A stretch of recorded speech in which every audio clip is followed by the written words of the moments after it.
this next panel, this next discussion, I think is a really good one. It's probably really interesting to a lot of people in this room. Finding success in the U.S. digital health arena. That's what everybody wants to find, of course. And it features really, I'd say two of the leading digital health company CEOs in the country, who I hope will share their lessons, come from sort of very different pieces of this. Larry Renfro, who's the vice chair of UnitedHealth, the largest payer in the largest payer in the country, but also CEO of Optum Health, and Jonathan Bush, who's the CEO of athenahealth. I have to say, by way of just announcing conflict of interest,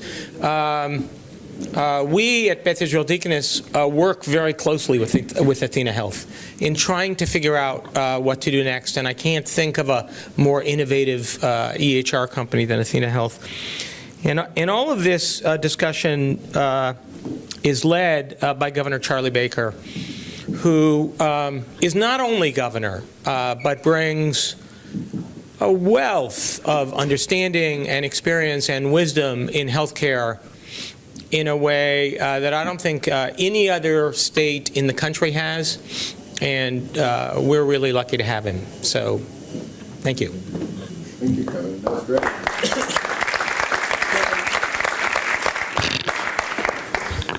So, first of all, thank you very much, Kevin, and thanks to the folks in the previous panel, and thank you all for being here. This is an issue that's interesting to me, not just because of my public hat that I wear every day, but because I also used to consult to the industry. I ran a health plan, I ran a medical group, and I was the Secretary of Health and Human Services in a previous administration.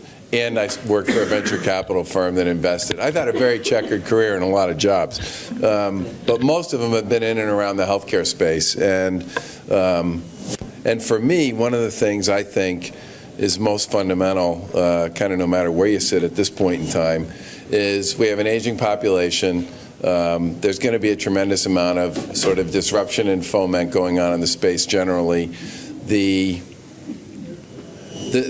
The healthcare community, to some extent, is a victim of its own success, because the more things it's able to do to take care of people and the more problems it's able to solve, the more complicated the system ultimately ends up becoming. And the human body is a very complicated thing.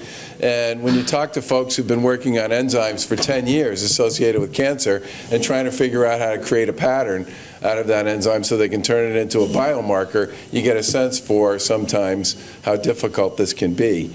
But I am one of these people who thinks that the digital health notion, which is this idea of data and information being more readily available and accessible and usable than it's been at any point previously, does create enormous opportunity to either keep people healthy or do a better job of helping folks who are dealing with chronic illness and chronic conditions stay healthy. And I think in some ways we've gone from a system that was very transactional once upon a time to a system that needs to be much better at helping people who are dealing with lots of complex issues manage those complex issues successfully, either on their own or with the assistance of a caregiver or with the assistance of members of their family. And that, in some cases, I think creates huge opportunity. Now, in Massachusetts, I think we, I don't need to sell that hard because other people already did, but between our academic medical centers and our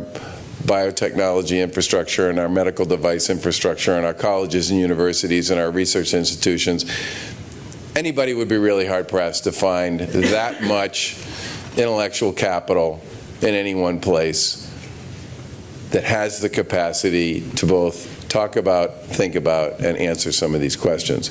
And in Larry's case, you have somebody who talks with a Southern accent, but has spent a significant amount of his career in the greater Boston area, and sits on top of a company that probably has as much information in the healthcare world as any company in the United States. And in Jonathan's case, you have a guy who took a company literally from nothing to a very big, successful, and significant player in the electronic medical record and the practice support space. And they are very different people in many ways, but I think part of the reason they're both in Massachusetts is because they really like a lot of what's going on there. And I certainly hope that comes out in some of their comments. But the first two things I'd like you each to speak to is, number one, a little bit about your business, okay? And then number two, what, if any, you think the election may mean for digital health as it relates to your businesses. Larry, take a swing. Is this working? So it will be a southern accent, as Charlie said. So I will start with that. It's not South Boston, it's Kentucky. So it was interesting when Kevin was talking about, and I gave this whole panel was talking about financial services and healthcare. So my background is 33 years in financial services, and then I switched over to healthcare about 7-8 years ago. So I kind of have been able to see it from both sides. How many, let me just ask this question, because most of the time people don't understand Optum, and I need to explain Optum. I'm assuming that I need to explain Optum today, if that's okay. I'd like to do that. Optum is the services platform of UnitedHealth Group. UnitedHealth Group is, as Charlie said, is the largest health plan in the United States. And we have a beneficiary side called UnitedHealth Care. I'll get these names all right for you. And then you have this services platform called Optum. And this started, and so I'm going to do two things today. Pretty simple. I'm going to try to recruit you to Massachusetts, and I'm going to try to recruit you to Optum. So I'm going to be doing both of those things. I appreciate that. So just be ready for this discussion, because it'll kind of go that way. But if you look in 2010, 2011, we kind of decided at that point in time we were going to brand the organization differently and have the service platform. Obviously, I have been running it since that time, so it's been about 5 years. But we had done about 40 acquisitions prior to 2010 to 2011. And since then, we've done another 60 acquisitions. So we've spent about, I'm going to say, somewhere around $30 billion in the last 5 years on acquisitions. You know, to frame it for you, I'm going to say this first. We're not a Queen Mary here. We are 500 speedboats. That's kind of how Optum operates. And I'm going to give you some numbers here to size this a little bit, just kind of so you know what we look like. 5 years ago, our revenue was somewhere in the vicinity of $29 billion. We'll finish this year out at $83 billion. We'll do about $90 billion next year. We had about 30,000 employees. We right now have about 120,000 employees. So a lot of growth, a lot of growth that we've been experiencing in terms of you know what we're really after. Last year we did 80 confidentiality agreements. We probably have 40 or so companies in diligence every day. I get in more trouble for not having an M&A pipeline than I do for not having a sales pipeline, if you put this in perspective. So we are a growth engine. We are the growth engine for UnitedHealth Group. The other hat I wear that Charlie mentioned is with UnitedHealth Group, and I am in charge of growth for them, but my main job is for Optum. If you look at our organization and our business, there's three main businesses. We own a PBM called Optum Rx. We do about $80 billion in drug spend a year. We'll do about 1 billion prescriptions. So we're about the size of CVS.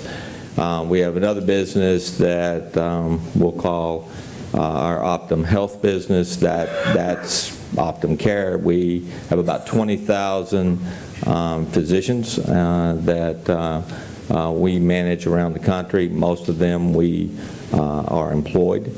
And we have another 10,000 what I'll call clinicians that work with us. And in that Optum Care area, we also have about 450 clinics around the United States. The third area is Optum Insight. That's our data and analytics, and Charlie referenced that. Data and analytics, meaning we have about 250 million lives, about 170 million of those lives have 20 years of longitudinal data, and the other 75, 80 million lives have about 8 years. We also do a lot of work on the revenue cycle side of hospitals. We do a lot of work with hospitals on the ACO side. But the one point I'd make, and I'll get off of the Optum size and the growth and all that, is that the underpinning of what we do is in Massachusetts. We do this is where we run our data and analytics platform for all the things. I won't repeat all the education and the people and the skills and so forth, but it's all true. And we also have something in Boston called Optum Labs, and that's where we do a lot of work with a lot of partners on research. So that kind of size is Optum in terms of our overall standpoint.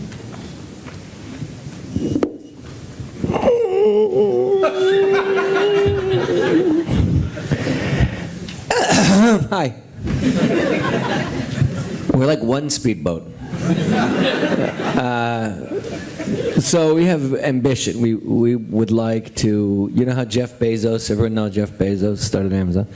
I think of what they did as took a chunk of the internet, put up little fences, and made it this one little chunk of the desert safe enough and secure enough for the mainstream of us to live life on the internet. I'd like to see if we could do the same thing, take a chunk of the internet, make it safe enough and secure enough for the mainstream of us to practice medicine, to get care and give care, and to exchange it in a more liquid way. We have a very, very big healthcare system, but it's one foot is a government sort of bureaucratic system, and one foot is a commercial system. But regardless, whether it was government or not government, the thing that makes efficiency is markets, right? In the U.S., if a hospital raises its price 5%, they don't lose a single patient. And if they raise their service quality 5%, they don't gain a patient. If they cut their price 5% or cut their quality, they don't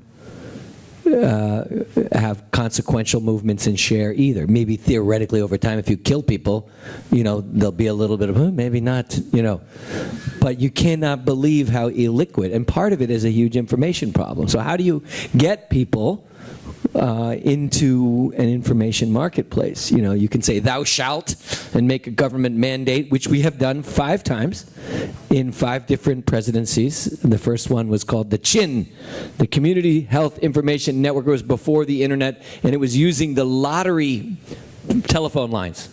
And you could, instead of putting in lottery numbers, you could put in a patient number, and it was supposedly going to tell you some things about the patient. And it's gone on from there. We currently have was Rio the current one? There's all these various HIEs. Every state has an HIE. There's a great Israeli entrepreneur who built one of the great HIE products, and whose name escapes me because no one uses them anymore.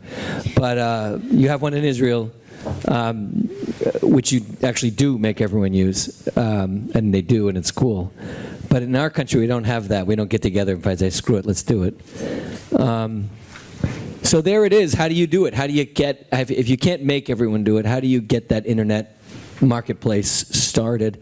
And what we decided is to go quietly and offer to do the shit work that doctors hate.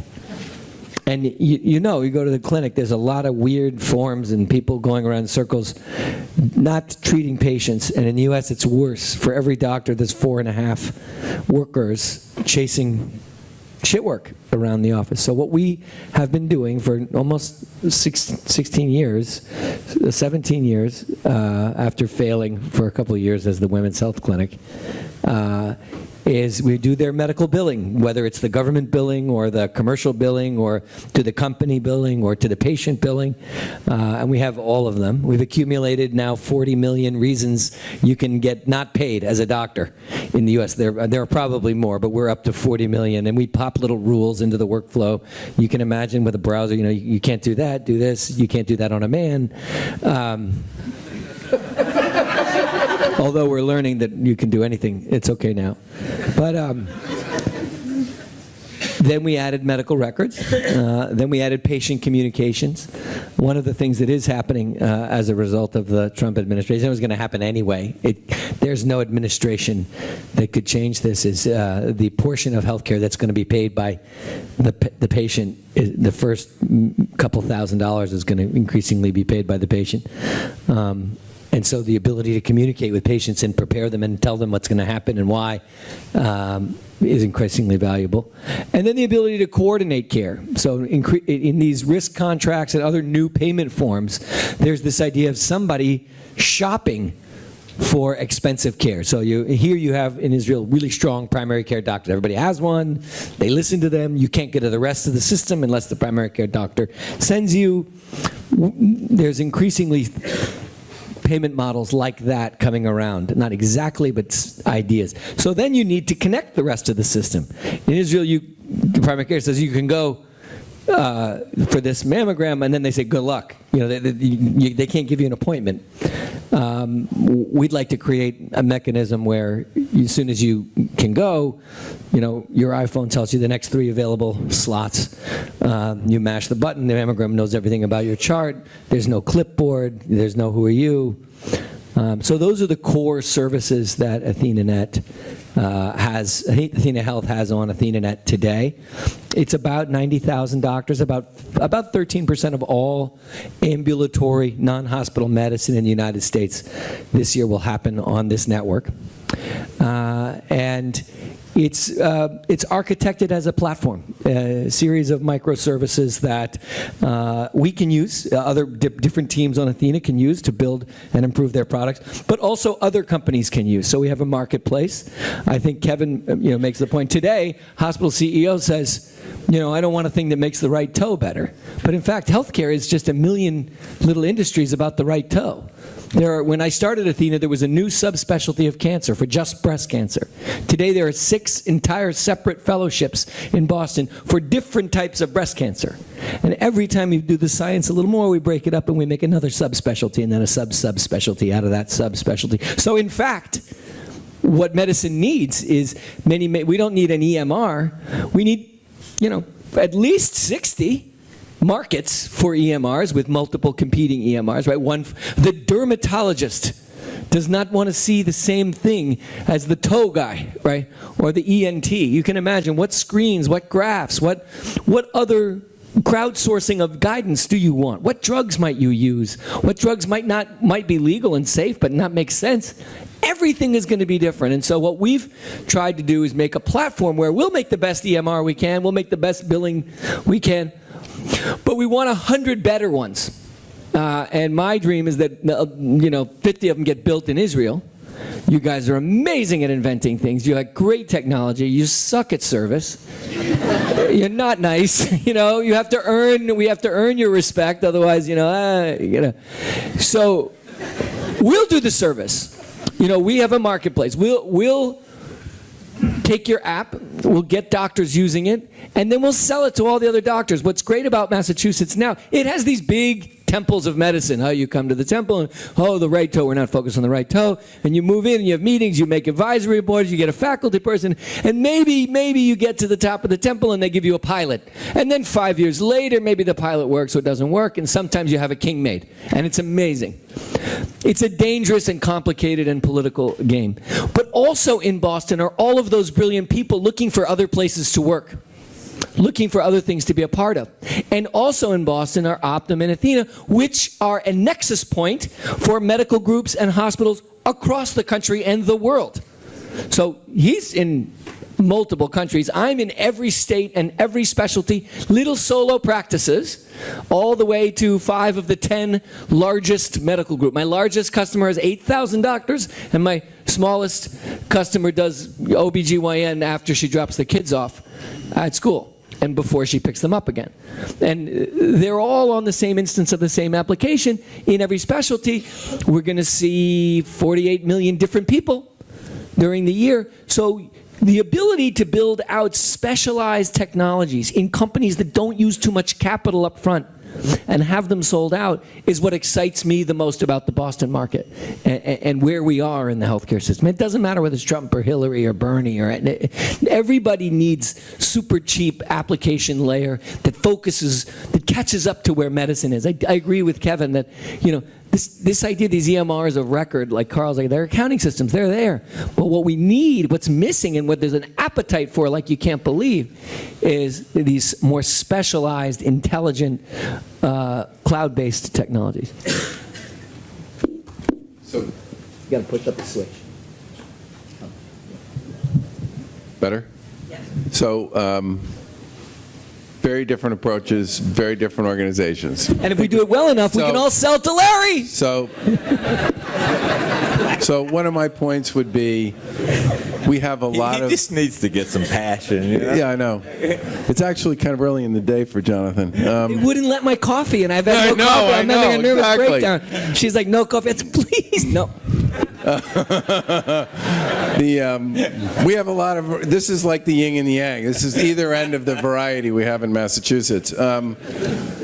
It would be, I think it would be useful for this crowd to get some sense about how you think smart, interesting people who are working on some of these problems in the digital space can relate to or work with or engage with your organizations. Because I know something about how both of you do it, and it's different. And that might be a useful thing for these folks to get some sense on. Sure. That way you'll finish, because I took too long to finish last time.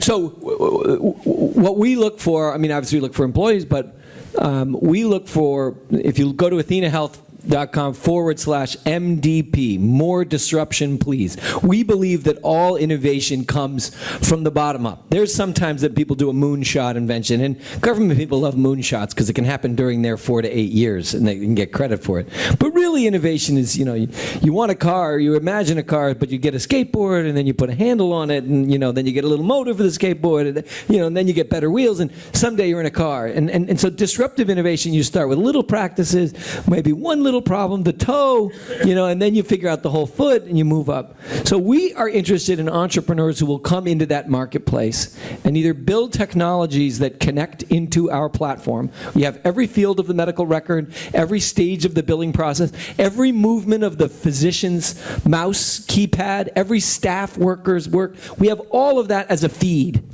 for entrepreneurs to build applications with or to build analytics on top of. There'll be, I think it's now 500,000 patients a day will be treated on AthenaNet in the same instance of the same application. So entrepreneurs that come in and build technologies, and then we clip the ticket. We sell it, we service it, we bill for it, and we take some, just like if you were in the Apple store. That's one thing we want. And we make acquisitions, not like those acquisitions. We buy little, maybe we pay $10 million or $20 million or $50 million for one of the more successful companies that is such a tight overlap with another service that maybe 1 + 1 is 3 there, and then the entrepreneur either runs that division, and we have an entrepreneur in our company and we don't get old and tired, or they go out and start another one and do it again. So those are the two main mechanisms for dealing. How many people are playing in the MDP space now? There are 400 member companies. There's 100 products that are in general release, meaning they've got some customers, they served them, the customers loved it, we can advertise the results on the marketplace, and now customers can click on these and add them, browser, voice browser. Instead of using an EMR, you just talk to the EMR, or a patient thing that calculates how likely the patient is to be able to pay if you let them out of the office.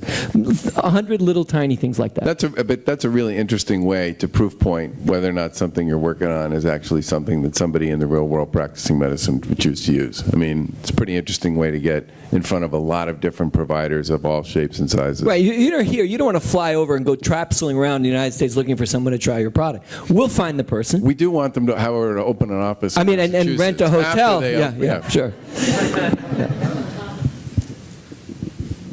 It's hard. It's very difficult following Jonathan. So let me come at it a little different way.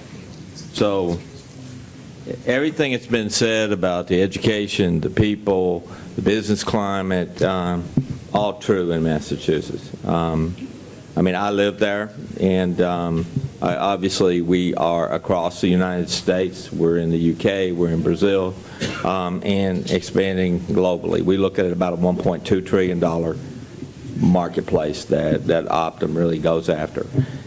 But what I'll comment on is what we're kind of doing with investing and how we are looking for people, we're looking for companies and so forth, especially what we're going to be doing in Massachusetts. So if we have kind of a simple model, we'll build, we'll buy, we'll partner, or we'll invest, and we do that across the board.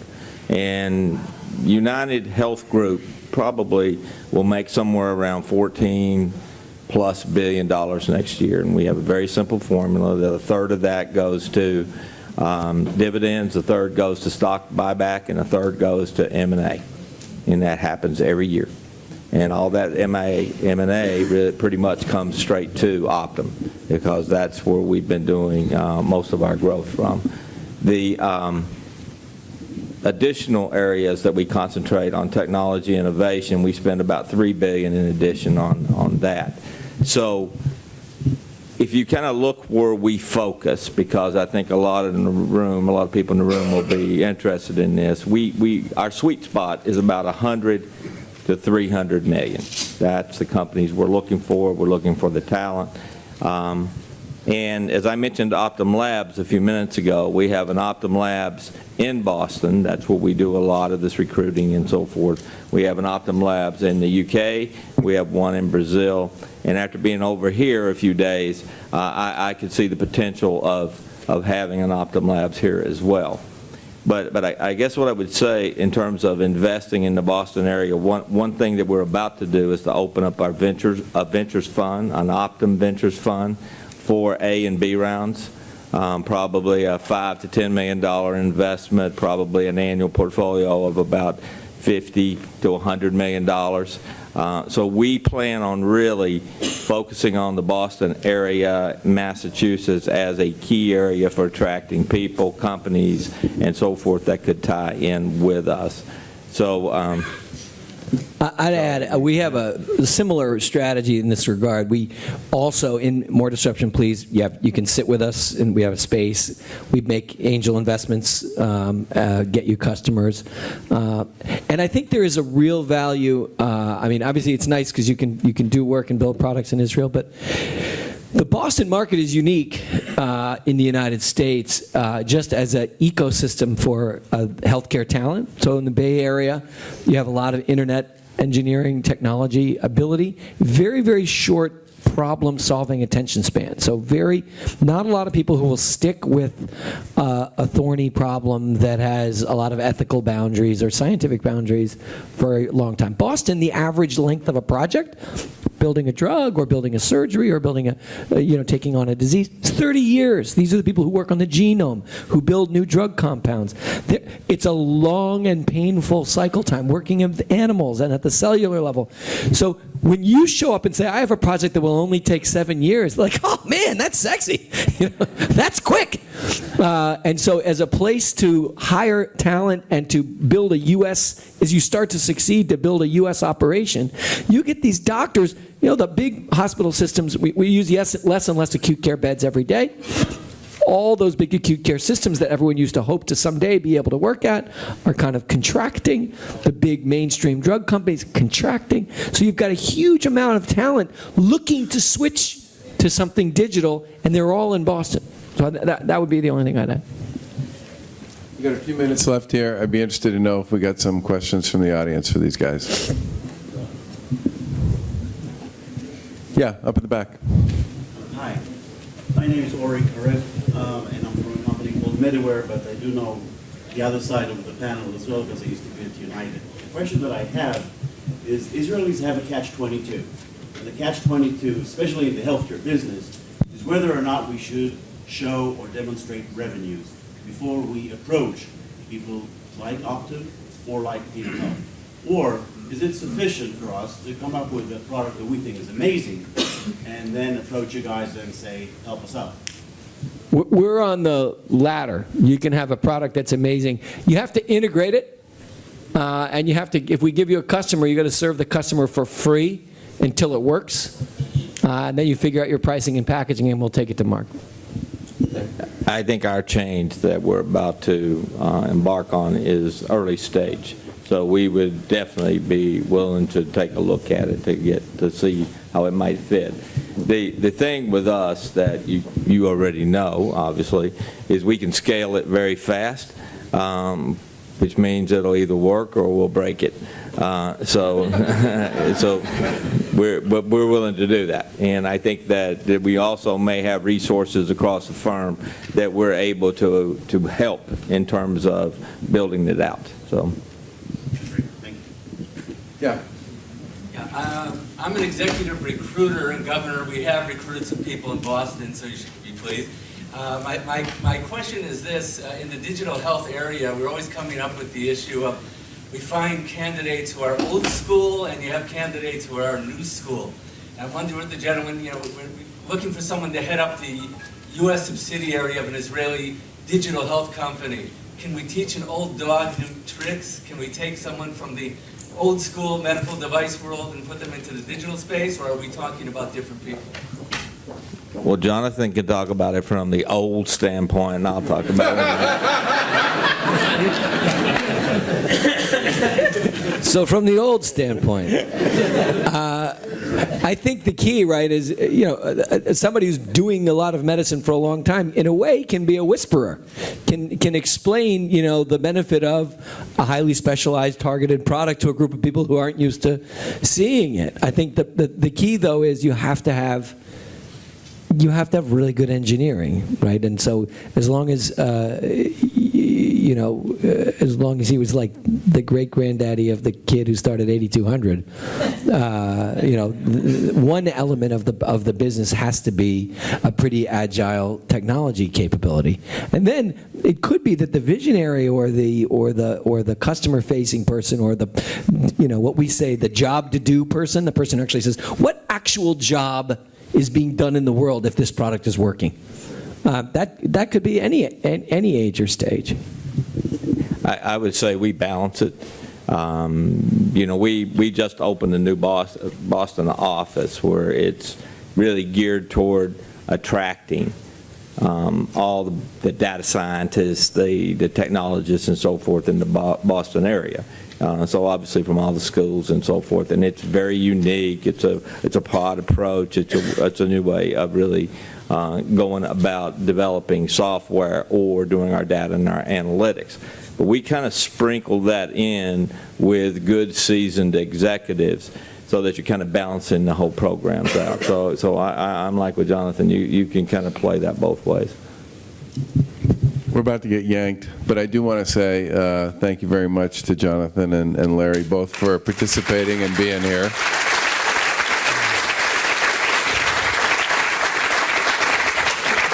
And I think they are a fine representation of the fact that it takes all kinds in Massachusetts, and we're very proud of that.